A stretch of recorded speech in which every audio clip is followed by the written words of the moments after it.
The only thing that we're interested in is putting money in your wallet.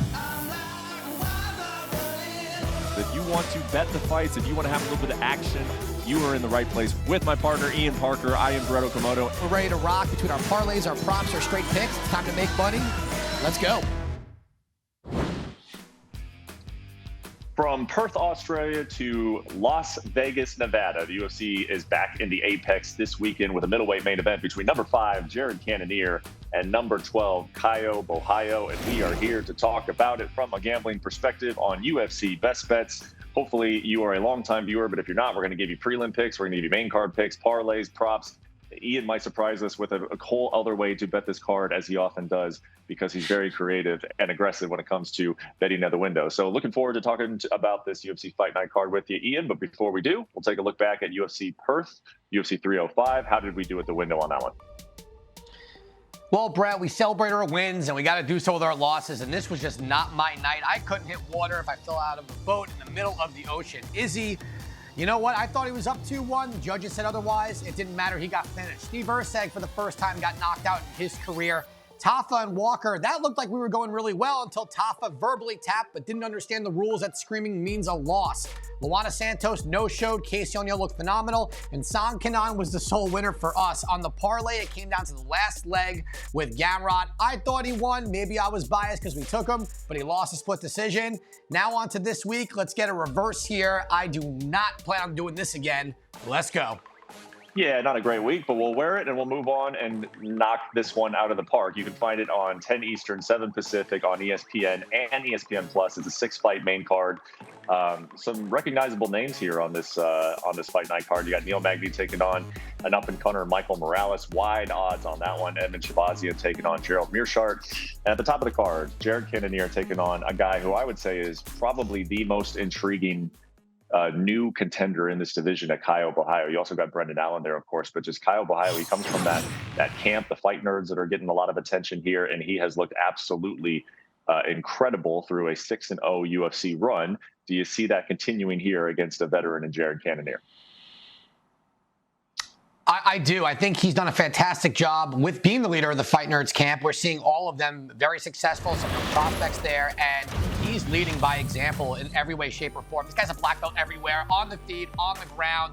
No ego, very smart, takes each fight as it comes round by round. He really is a true X's and O's guy, and it's a little refreshing to hear and see that. He has the finishing capability, but, you know, if it's there, it presents itself. He goes for it. Otherwise, he just doesn't have an ego, and he knows he's got to win if he wants to rise the ladder. He's fighting someone, Jared Cannonier, has been sitting at the top for a while, carries power, good athlete. Sometimes, and as we saw against Vettori, Cannonier looks fantastic.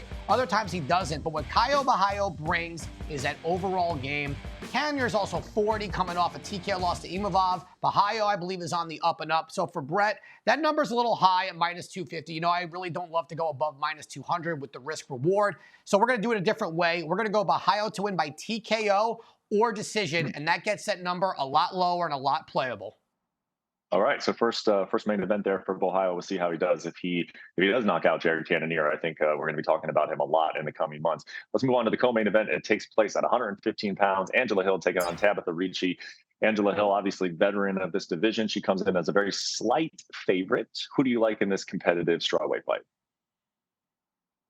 This number's been going back and forth, and when I first saw this, Hill was the underdog, and I loved it as the underdog. As the favorite, it's a little sketchy for me. You have someone in Tabitha Ricci who on the ground is very, very solid, good athlete, fast, good on the feet. But what Angela Hill is better at is striking. She has fought all the higher level competition, and she keeps getting better. In her last bout, we had her as an underdog, and I even said I wouldn't be shocked if she won by sub, and she did just that. Now, I don't think she's getting the submission here over Ricci. However, on the feet, I think she's better. I think her takedown defense has tremendously improved to the point where she will be able to keep this on the feet, go 3 rounds. I'm going to go with Angela Hill here. You know, Ricci possesses the skill to take her down, hold her down. Maybe. I just think Hill, with her experience, I think physically she's also going to be a little bit stronger. We're going to go with Angie Overkill here. I think she gets it done.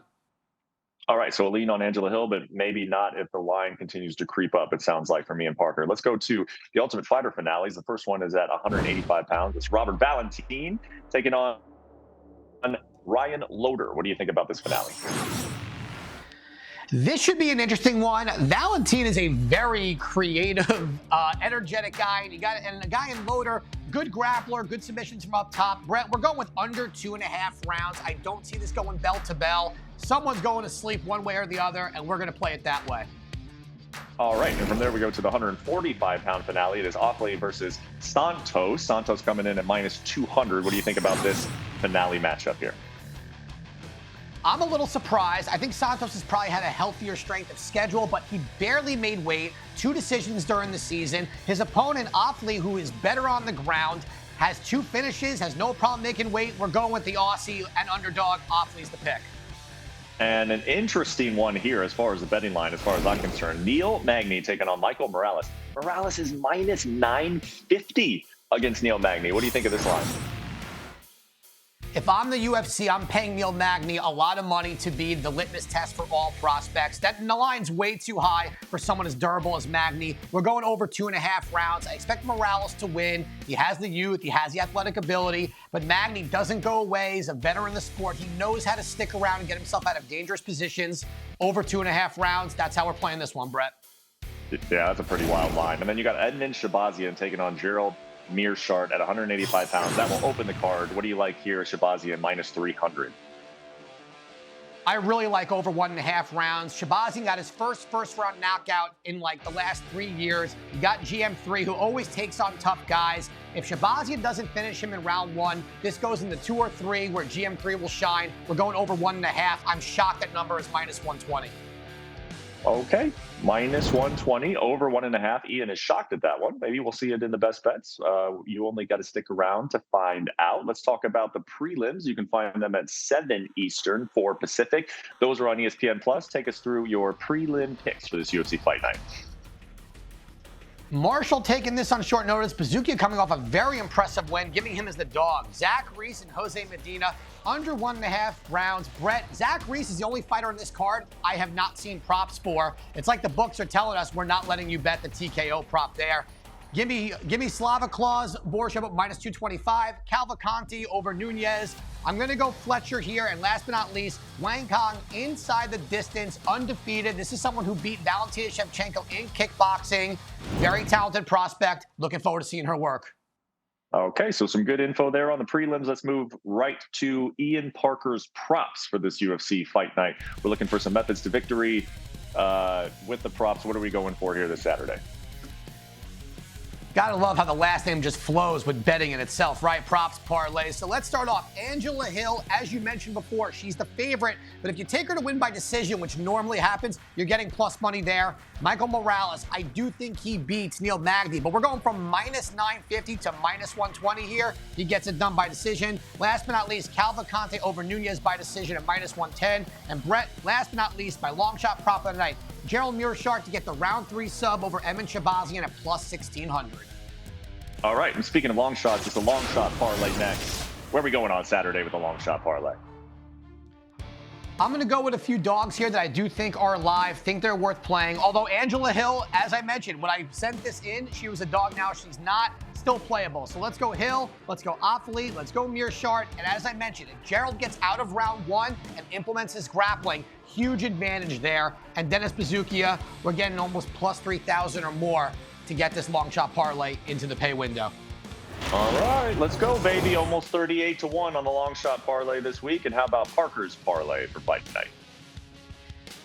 We lost last week and the week before by 1 leg. We're turning around this week. We're going Zachary Reese. I believe he should be a higher favorite here. His finishing ability is really what's got him into the UFC. We're going to go Borshev. This fight's going to stay on the feet. He's the better striker. And Cavalcanti looked great in her first fight. Nunez is very undersized. Tough. Cavalcanti better everywhere. Plus 145. Let's get it done. All right, only one thing left to do from here, and that is the best bets for UFC Fight Night. Brett, I think this is the first time we've been doing this show. I did not have a money line play on a certain fighter. So let's start with Caio Borralho. I am very high on him. I have been since we started this show, since he's gotten to the UFC. Him to get it done by TKO, KO, or decision at minus 135. Love that line. Magny Morales over 2.5. This play is based on Morales not being able to finish Magny. I think Magny's durability and veteran sense will get us bell to bell. Shabazian Mearshart.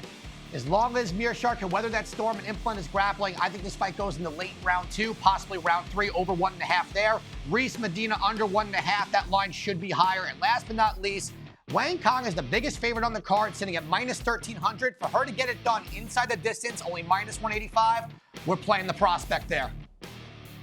All right, there you go. Looks like a strong slate of picks here for the UFC Fight Night. Remember, no show, rare off week for the UFC next week, so you will be missing me and Ian's expertise in the gambling, but don't worry, we will be back the following week. So just one more time, we'll go through your Saturday. It is UFC Fight Night on the Apex, so you can catch the prelims on ESPN Plus and the main card on ESPN and ESPN Plus, and don't forget about the post show immediately following the main event. It's a big one between Jared Cannonier and Caio Borralho. I'm very much looking forward to this 5-rounder, and hopefully by the end of the night, your pockets will have a little bit more cash in it, courtesy of Ian Parker's picks. Thanks for watching. Enjoy the fights.